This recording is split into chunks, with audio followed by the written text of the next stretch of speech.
If you're a heat and air conditioning technician or even a salesperson, I want to ask you a super important question. Are profits evil? Are profits evil? Like as in the company made money? This is a fantastic question. I'm Scott Silverbell, coming to you live from Haleiwa, Oahu on a perfect day to talk about sales and business and a fantastic day to talk about you. All right, so I have quite a few videos up on the YouTube, and inevitably there will be somebody who chimes in that thinks a capacitor should be $40.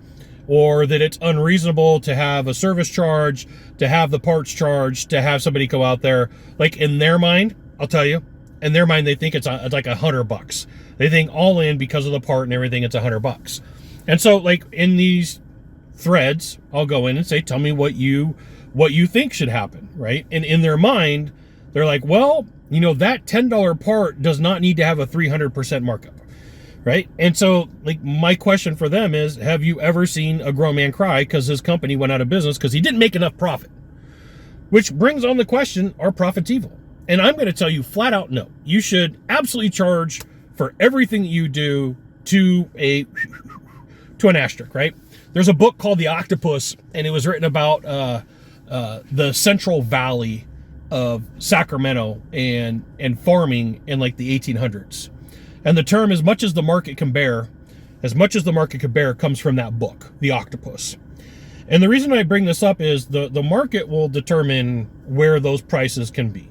And I live in Sacramento, right? Live in Sacramento most of the year. There's like 450 companies, and every single one of them charges a different price for compressors. Every single one of them charges a different price for capacitors. Every single one of them charges a different price for a contactor, right? They're all somewhere within 20 to 30% of each other. So the market will figure it out. So here is what you're going to find. There are fantastic salespeople out there that work for fantastic companies that have fantastic warranties and guarantees and charge a premium price up here, okay? There are fantastic salespeople, fantastic business owners, and fantastic delivery, fantastic guarantees, and they charge here. Who's right? The company that stays in business, silly, that's the one. That's the one, because at the end of the day, nobody wins from a company going out of business. Don't believe me? When's the last time that you went to a call and the homeowner said, hey, I had this system done by XYZ company, and they get agitated, and they went out of business 3 months ago, right? And they're like, I can't get a hold of anybody. Nobody wants to work on this thing. And then my question would always be like, okay, well, probably because they didn't make enough profit. I paid a ton of money for this system.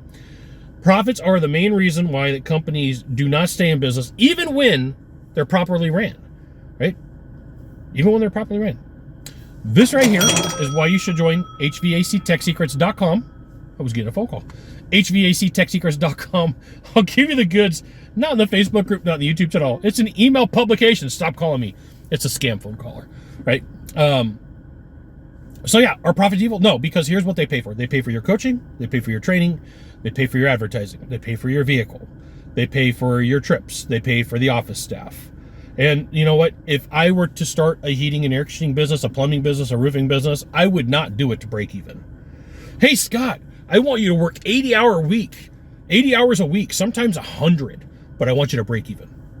Are you freaking kidding me? No, right? Hey, Scott, I want you to work your butt off for a couple of years so that you could make some profits so that you could go do all the cool things in life you really want to do. Oh, that sounds good. But you know what?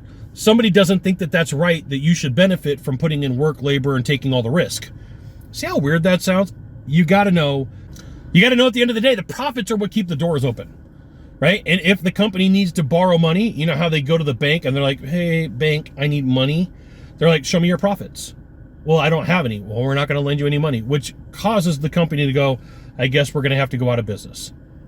It's not a comfortable conversation to have with somebody when they're like, I got to close my doors, right? There's a lot of people that put a lot on the line, time, energy, money, risk, reputation to go out and start a business, man, much respect. That is a hard thing to do, right? Have employees, have all the rules, have all the things that you got to live up to, only to have things not work out. I mean, tons of respect for a business owner. Do they deserve getting paid? Absolutely. Are profits evil? No. Make as much money as you can, right? I know that the bad comments are coming. Bad comment incoming. I get it. You don't like me. That's cool. You got one of 3 things to do from here. Just one of 3. Find the subscribe button. Click on it. And every time I send out a video, you'll get an update. 2, hit follow. 3, you know what you got to do. Share this video with a friend. We'll see you soon. Thanks for watching.